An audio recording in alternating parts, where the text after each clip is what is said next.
E para tirar mais dúvidas sobre o que pode e o que não pode nesse contexto de pré-eleição, e é claro, nas eleições do domingo, dia 15 de novembro, eu agora vou falar ao vivo com a advogada eleitoral Raquel Dantas.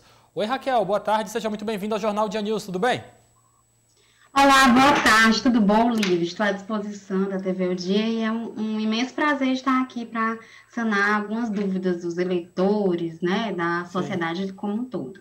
Prazer também é nosso em te receber, Raquel. Quero que você fale para a gente assim de cara, qual deve ser a postura do eleitor, aquela que segue à risca o que diz a nossa legislação eleitoral no dia 15 de novembro. Nós sabemos, é claro, que nós temos uma questão de manifestação de voto, não é permitido, mas eu vou deixar que você explique bem para os nossos telespectadores neste exato momento. Vamos começar falando sobre postura do eleitor. Bora lá. Lívia, é o seguinte, e nossos queridos telespectadores, trata-se de uma eleição atípica, pelo que já foi dito hoje pelas autoridades sanitárias que aqui prestaram esclarecimentos. Acima de tudo, cuidado, né, levar sua própria caneta, de preferência utilizar o aplicativo do e-título, e a postura do eleitor em relação ao dia da festa cívica, né? A festa cívica costuma ser a data da eleição. O eleitor, ele pode usar o botão do candidato? Sim. Ele pode usar a cor do partido? Sim. É facultado isso. A sua manifestação é silenciosa e moderada. E isso especificamente no local da sessão eleitoral. Fala assim, sem silenciosidade e moderação. Outra coisa, não deve haver concentração de eleitores, pois isso pode ser reputado como boca de urna, concentração de eleitores com botões, com material de campanha, tá? Evita-se também a concentração de eleitores portando a mesma cor de blusa, porque isso pode configurar.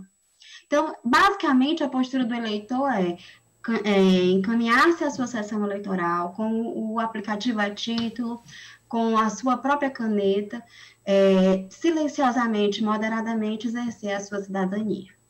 Raquel, nós estamos falando realmente de uma questão de uma postura mais respeitosa por parte do eleitor. Não é porque você tem a sua opinião, você tem o direito de ter a sua opinião, as suas ideologias político-partidárias, mas é claro, respeitar também o direito dos outros de terem as suas opiniões diferentes da sua. E é claro, nós estamos falando, começando essa nossa entrevista falando sobre a postura do eleitor, Raquel, porque tradicionalmente as eleições municipais são mais acaloradas e tudo que nós não queremos, além, é claro, de se evitar ao máximo aglomerações, é também a violência entre eleitores no ato do voto. Por isso que a gente está destacando com bastante cuidado, falando sobre essa questão de postura para quem nos assiste neste exato momento. Não é, Raquel? Se espera geralmente uma eleição mais acalorada, as eleições municipais são assim, né? Exato. As eleições municipais, até pela lógica, né, da circunscrição, que é o município, principalmente nos interiores, em que nós temos oligarquias oligarquias familiares há muito tempo exercendo poder, o que é que a gente costuma ter? A gente costuma ter uma dificuldade para conter os ânimos, né? Em regra, há famílias que duelam, há muito interesse particular envolvido no processo eleitoral. Então, de fato, costuma ser mais conturbada. Daí a convocação de tropas federais, reforço policial, e como você já colocou, né? Tudo que a Justiça Eleitoral quer evitar é exatamente esse processo de aglomeração, bem como a perspectiva referente à boca de urna, porque acaba, de certa forma, maculando a vontade popular. Sim. Então, de toda forma, a gente reconhece que é um pleito diferenciado. Raquel, já que nós falamos sobre a postura do eleitor, aquilo que se espera dos nossos eleitores, também vamos falar do que se espera dos candidatos a prefeito e também a vereador aqui por todo o nosso estado do Piauí. O que a lei eleitoral garante que como deve ser essa postura dos candidatos no dia 15 de novembro? Bom, a gente espera que o candidato, né, geralmente os candidatos, eles exercem sua cidadania no turno da manhã, e a gente espera que eles sejam um exemplo em termos de evitar aglomerações e cumprir as normas sanitárias, sim, bem como em relação à finalização, essa reta final do processo eleitoral, que é hoje, amanhã e no domingo.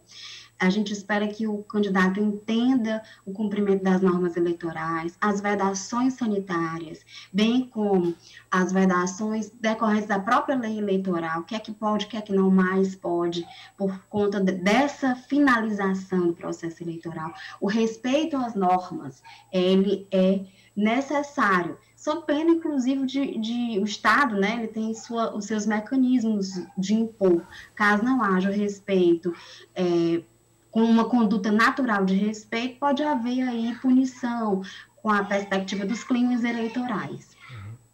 Raquel, você falou muito aí durante sua fala sobre a questão da boca de urna, que é uma prática que quer ser evitada ao máximo agora nas eleições de primeiro turno no dia 15 de novembro. Explica melhor para a gente o que pode ser caracterizado como boca de urna e, principalmente, quais são os malefícios dessa prática para uma democracia mais plena, por assim dizer.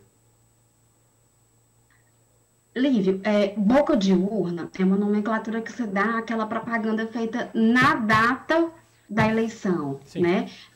Cujo objeto é exatamente ludibriar o eleitor a mudar o seu voto, ou vamos supor, ele nem tem candidato, convencê-lo ali no que a gente chama aos 48 do segundo tempo, né, aos 45, ou seja, tentar alterar a lógica e, de certa forma, alterar a vontade do eleitor. E isso é penalizado pela legislação. Uhum. A gente chama de crime de arregimentação de eleitores, ou boca de urna. E há várias formas de configuração, né? Concentração de eleitores, distribuição de santinho, né? A gente orienta que o eleitor, como foi dito no início da entrevista, se manifeste de forma silenciosa e moderada. Sim. E caso ele seja abordado por alguém, ele procure se dispersar, não dar atenção àquela abordagem, evitar. E se eu for ofertado algum valor pelo seu voto, aquilo que a gente chama de captação ilícita de sufrágio, sim, que isso seja denunciado às autoridades competentes. Existe a Justiça Eleitoral municiada de todo um aparato aplicativo para denúncia, bem como às autoridades policiais, porque configura crime eleitoral, tá? Okay. Raquel, muito obrigado pela tua participação, boa tarde para você e até o nosso próximo encontro, numa próxima oportunidade. Muito obrigado, viu? Obrigado, Sistema Dia, ao Lívio, a produção e um excelente dia cívico, né? Vamos exercer a nossa democracia de forma positiva e imperando a vontade popular. Obrigada e boa tarde. Obrigado, Raquel, boa tarde.